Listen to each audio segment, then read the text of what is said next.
mag-isip kayo ng maigi, lalo na doon sa mga kabataan kung tama ba yung papasukin nyo. Kasi sabi nga di baling ko konti yung kaibigan mo basta tunay. So yung karanasan ko, siyempre, pinilit kong magbago.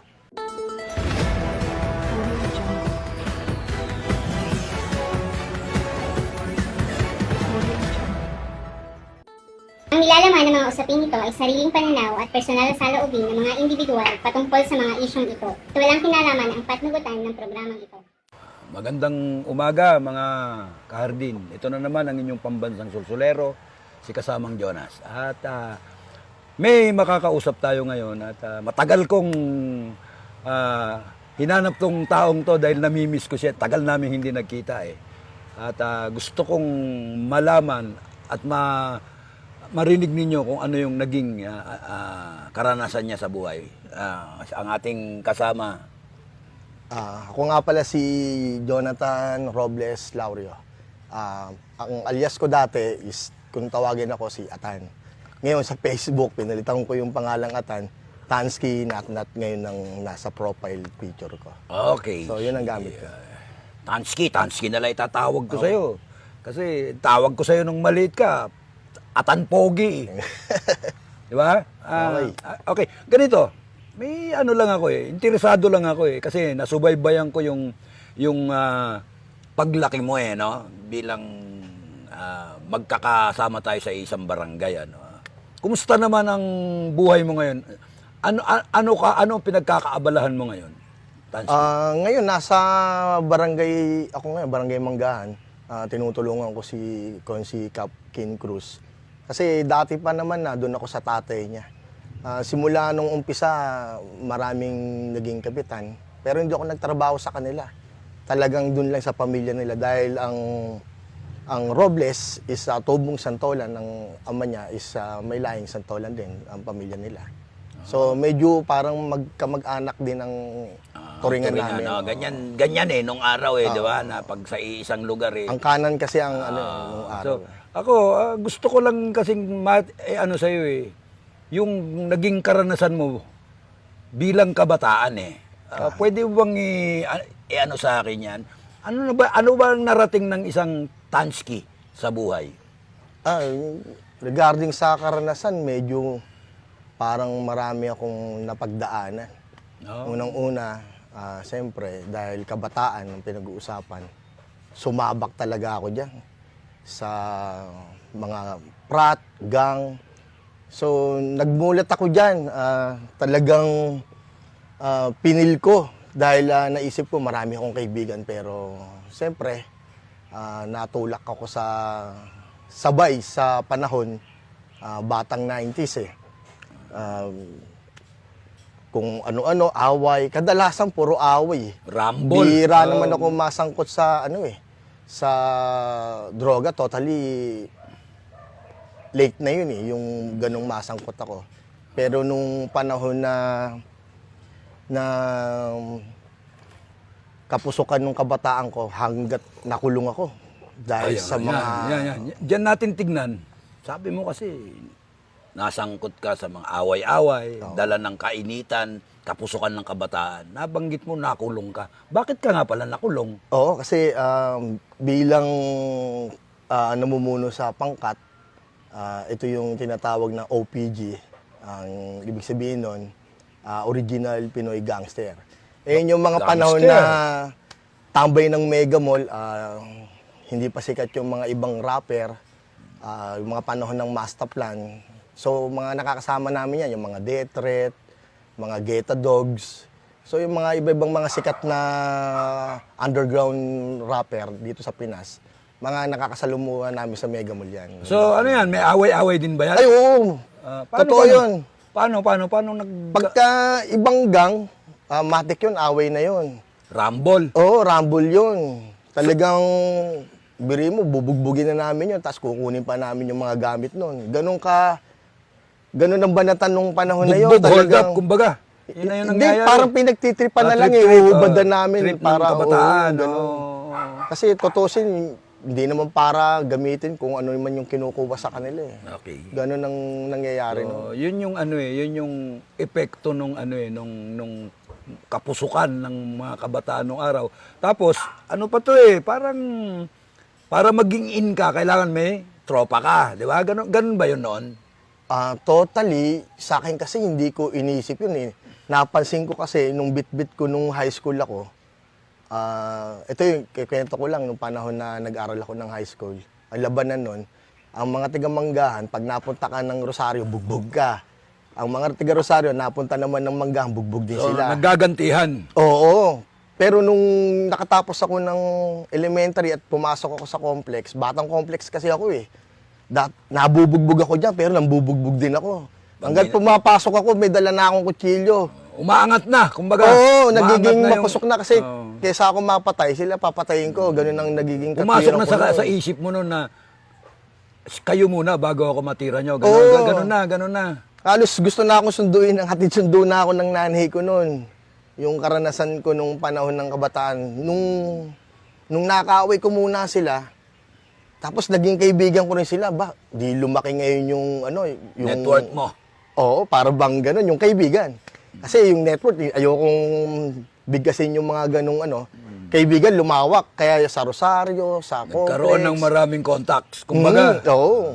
Yung mga siga doon na mga kumpare ko, shoutout sa inyo Alam niyo kung sino kayo. alam mo, Tansky, nung binanggit mo sa akin na nagkaroon ka ng maraming contacts, ay pagpaumanhin mo Oo, itong sige. itatanong ko sa iyo. Nalarga ka rin ba sa droga? Nung panahon ng kabataan mo?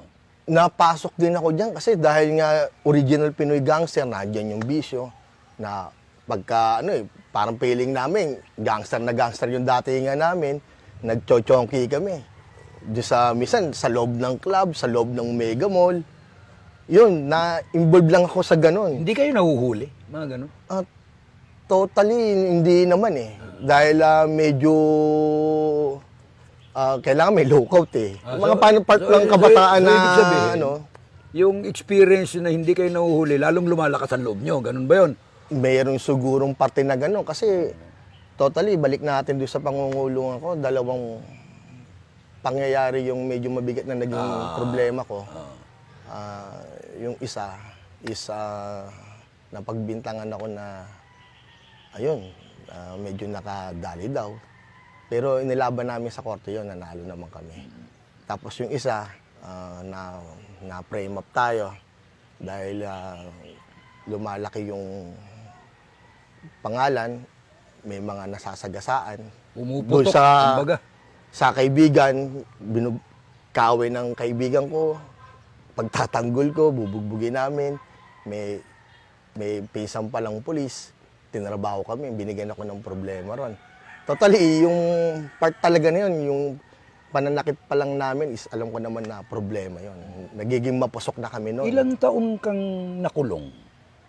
Sa Pasig, naayos namin yung problema. Maabot lang ako ng mga 4 na buwan, mga ganon. Sa Mandaluyong, 2 taon siyam na buwan ako dyan eh. Hanggat nasintensyahan pa ako. Matagal-tagal yun, ano? Oo, tagal ko naging problema yan. Paano mo inano yun? May asawa at anak ka na niya mga panahon na ba yan? Yung totally sa Mandaluyong, unang anak ko, siyempre, ang sakit sa akin na bininyagan siya na nakakulong ako. Parang yung panahon na yun, gusto kong magwala. Kaya ginawa ko, dinidiin nila ako doon. Ang laban na nun, Pasig ka hindi ka taga Mandaluyong eh. Pero binubuhat ko yung taga Pasig, pagka alam kong mali yung taga Mandaluyong, binabalugbugan ko. Nung panahon na yun, kasi iniisip ko, diin na ako eh. Di ko alam kung magpapakasama ba talaga ako o Parang nawawalan sabay ka. na ako sa Nawawalan ka na ng pag-asa sa buhay. Ganun ba yung naramdaman mo noon? Oo, kasi tuwing dadalawin ako, masaya ako pag nakikita ko sila. Pero pagka yung uuwi na sila, siyempre maluwalawa ako ng first time na nung nalaman ko yung ganito yung ikinakaso nila sa akin. Alam ko sa sarili ko, natatagal ako. Maraming pwedeng mangyari sa labas na gusto mong, dahil katulad doon, may nagkamali ako, nagkasala ako dahil sa mga kaibigan ko. ganun na nangyari sa akin. Karamihan ng problema ko, hindi sa sarili kong away o ano. Dahil sa pagprotekto Pagtatanggol, lang. pakikisama. Oo, ganun nangyari. Okay, Tansky, medyo naantig ako doon sa kwento mong yun. Although alam ko yung kwento mong yan kasi nasubaybayan nga kita no? Nasubaybayan ko yung paglaki mo. Ngayon, ano yun? Sino ngayon yung bagong Tansky? Yun. Siyempre, dahil may edad tayo, hindi tayo pabata eh. Mas maganda na yung ang kasabihan nga, mas magandang bata ka pa lang, nagkasala ka na, kaysa kung kailan ka tumanda, tsaka ka nagkakamali. So, yung karanasan ko, siyempre, pinilit kong magbago. Na, alam ko naman dahil yung pagbabago, alam ko naman kung saan ako nagkakamali. Dahil sa pagtutulong ng masyado akong padalos-dalos. Nag-isip ako, based on experience ko, yung mga tinulungan ko, nakulong ako, padalan man lang ako ng kahit galunggong o chichirya. Walang Masaya na nangyari. ako, pero Hindi nangyari. may mga karanasan ako na nasa na sila nung panahon na nandun ako. Nung nangangailangan ka ng suporta. Oo, pero siyempre, laban lang sa buhay. Buti hindi ako pinababayaan ng mga magulang ko, lalo na si nanay. Eto, nung pagbabago, siyempre, sisimulan ko magbago. May pangyayari na lahat na ng lugar dito sa atin sa Pasig o sa Manggahan is dapat meron ka ng organization. Okay. So may mga punto na tungkol sa usaping lupa, inilabang ko mismo yon. May mga kasama din naman ako doon. Pero ako pumukpok doon at nung panahon na nakalipas, sabi nila dapat meron kang organization bago ka magreklamo. So, Ngayon, ibig sabihin yung nakita yung pagbabagong nangyayari sa buhay mo sa isang bagong Tansky, iniaalay mo yun sa pag-uorganisa ng mga organisasyon, ganun ba yun? so ano yan eh, sinimulan ko dito sa pagbabago na naging presidente ako ngayon ng lugar namin. Yung pinlow ko yun dun sa kailangan maging meron ng HOA rito. Kasi sa amin, sa compound namin, totally, kaya compound, magkakamag-anak. So, nag-declare kami nun, bakit ba kailangan namin pambumuo ng organization, magkakamag-anak naman kami. Pero yung pala, dapat pala talaga. Ngayon, Inorganisa mo para may representa mo. ngayon nagkabotohan, ako nanalong presidente nun sa amin hanggang ngayon. Ngayon, sabi ko, may mga advisor ko, si Sir Chris de la Cruz, Airpat ko, marami pang iba na sumusuporta bilang pagbabago ko. Sabi ko, simulan natin to. Ibahin natin yung pagiging presidente. Pero ang goal natin, kung tumutulong ako dun sa manakit, baka pwedeng mas madaling tumulong dun sa magbigay tayo kung ano man yung kakayanan nating mabibigay sa kapwa natin. Nabago yung naging pananaw mo na tutulungan mo yung isang kaibigan mo dahil napaaway. Ngayon, pwede naman palang tumulong para sa ikagaganda ng komunidad. Oo, na hindi naman ang aaway. Mas maganda yon. Kaya mabilis sa akin yung mga parte na yon. Buti may mga kasama akong nagtitiwala sa akin, katulad nung pandemic, nabigay kami ng truck na manok sa mga nangangailangan Sarap dito yan, sa atin, sa manok. mga 4-piece. At iba pa, may mga kaibigan. Sarap niyan, manok. Oo. Yan ba yung yan ba yung parang napanood kita sa TV, manok yan eh. Tansky, nung panahon ng pandemic, alam natin, mahirap ang buhay noon. Oo, bawal lumabas eh. Ngayon, ano yung nakita mong, ano yung naitulong ng isang Tansky sa komunidad? Totally, marami kami ritong magkakasama. Siyempre, hindi lang ako. May mga parte nung alam namin na bawal lumabas nung panahon ng pandemic. Baliwan yun eh. Minsan, konting di ka lang mautot, may sakit ka na ng COVID eh. Di ba? Ngayon, may mga kaibigan ako na tumutulong sa amin na kahit kami, nung panahon na merong ayuda ang city government natin, bilang presidente, sabi ko sa kanila, mag-ambagan tayo. Bumili tayo ng pagkain, pamigay natin sa frontliner, at bumili rin kami ng ilang tinuladang kalabasa humahango kami sa ibang Ibang probinsya, lugar, binababa namin dito. So may mga bumibili sa amin binibenta nyo, tapos yung iba pinamimigay nyo, ganun ba? Oo. Okay. So naghahanap paraan ng paghahanap buhay, pero yung iba nun, pantulong sa komunidad, ganun totally hindi namin ginawang hanap buhay eh. Kasi kailangan bumalik at makabili ulit kami. Bumalikwas lang yung puhunan. Oo, kailangan makabalik at makabelta ulit kami at baba kami ng baba dito. Ba't di kami nakatikim? Ayun. Ano na malayo kasi. Okay. Sige, okay na. Ngayon, Tansky, ano ang aral ng buhay ng isang Tansky? Based on sa aral na karanasan ko, mag-isip kayo ng maigi, lalo na doon sa mga kabataan kung tama ba yung papasukin nyo. Kasi sabi nga di baling ko konti yung kaibigan mo basta tunay. Ako kasi nun, basta kahit alam kong iba-ibang diskarte ginagawa nila, gusto nila akong maging kaibigan, kinakaibigan ko. Yun ang nagiging problema ko. Kasi ako, wala naman akong pinipili kung sino magiging kaibigan ko. Ang gusto ko, ang pinupundasan ko, ang iniipon ko is kaibigan So yun talaga, kahit wala akong pera pero marami akong Pero kaibigan. hindi mo napili na nagkahalo-halo na yung kaibigan doon ng isang Iba-iba. iba-ibang diskarte. So napasabay ka, ganun ba? Hindi naman. Yung may mga parte na tumulong lang, may kagalit, kaaway. Pero may mga diskarte yung ibang kaibigan ko na hindi ka pwedeng sumabay dahil alam mong masama Kasi ako, bagulo lang naman ako Hindi naman ako hold up, hindi naman ako magnanakaw. Hindi ako pwedeng sumabay doon. Pang-rest back lang, kumbaga. Oo, ganun lang ko Pagka, minsan kasi part ng kabataan, may hold upper dito, kaibigan ko, bubugbugin dito sa Magsaysay. Ako tatawagin, kakausapin ko yung karangalan, hindi makapasok sa Magsaysay.